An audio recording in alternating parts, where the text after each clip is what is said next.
Bienvenue sur Cap sur l'humour, le podcast qui place l'humour au centre de ton quotidien, de ton bien-être et efficacité.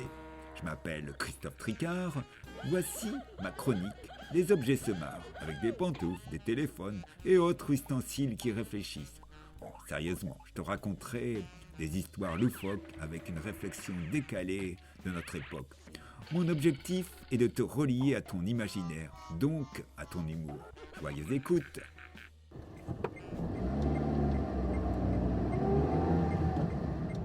Il est 8h, ils sont déjà tous là. Henri le vieux, Roland le commercial, Isabelle la formatrice.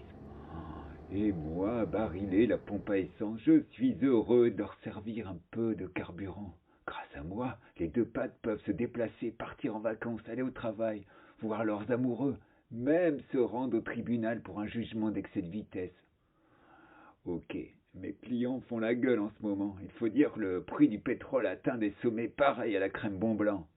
Bientôt, un litre d'essence coûtera l'équivalent d'un bocal de cornichons.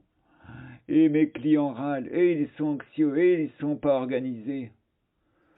Tenez, l'autre nuit, je dormais tranquillement. Le ciel était divinement étoilé. Quand un mec avec sa vieille bagnole qui pue est venu, d'abord, s'est empoté de la cervelle a cherché pendant plusieurs minutes sa carte bancaire. Il la trouvait pas. Alors pour passer sa colère, il a tapé sur la pompe. Mon corps! Il y a encore quelques mois, il aurait payé à la caisse.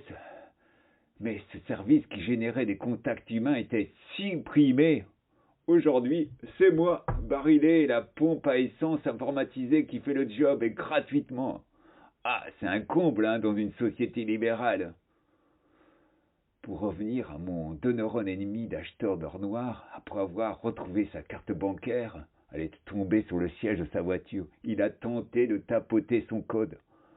Je dis bien tenté car il avait oublié les chiffres d'accès.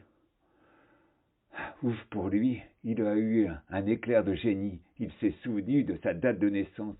Ouais, il faisait vieux, Ainsi, j'ai pu lui déclamer avec une voix d'hôtesse de société d'autoroute. Bienvenue dans notre service. N'oubliez pas de retirer votre carte de l'appareil et allez vous servir en diesel.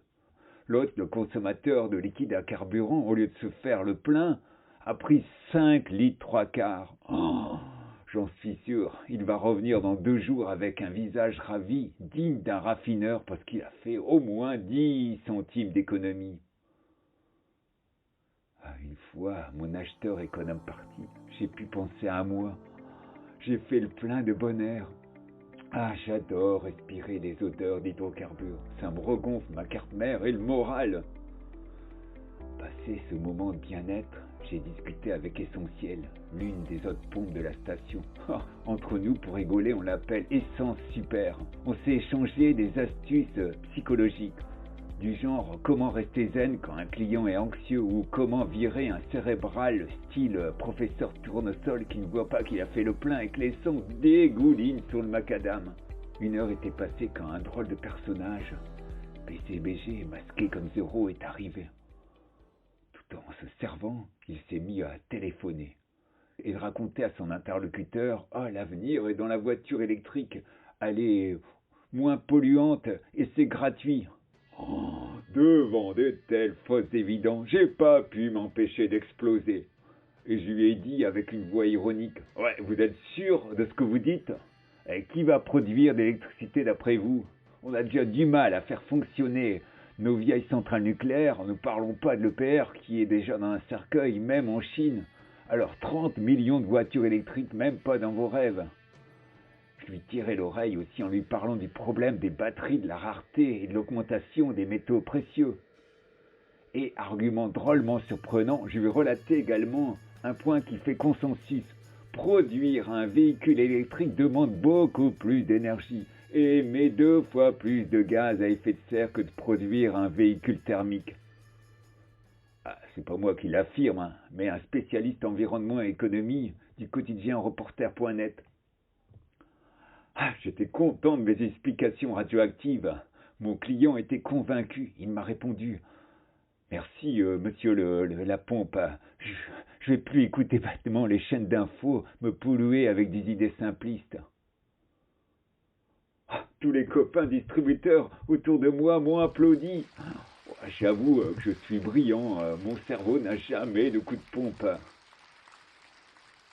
C'est fini, j'arrête de vous parler. Mais je vois un autre client qui approche. Waouh, il a une voiture classée top qui consomme le moins au monde. Waouh, super, je vais pouvoir buller en fournissant un minimum d'essence. Oh, mais pourvu que cette voiture choisisse ma pompe, pas celle des copines. Si ma chronique t'a sérieusement fait marrer, laisse-moi un commentaire 5 étoiles sur Apple Podcast. Tu peux aussi t'abonner à ma chaîne sur Spotify. Tu es le bienvenu. Et si tu as des questions, contacte-moi sur humour-o-travail.fr. Je te donne rendez-vous tous les mardis pour découvrir un nouvel épisode des Objets Sommaires.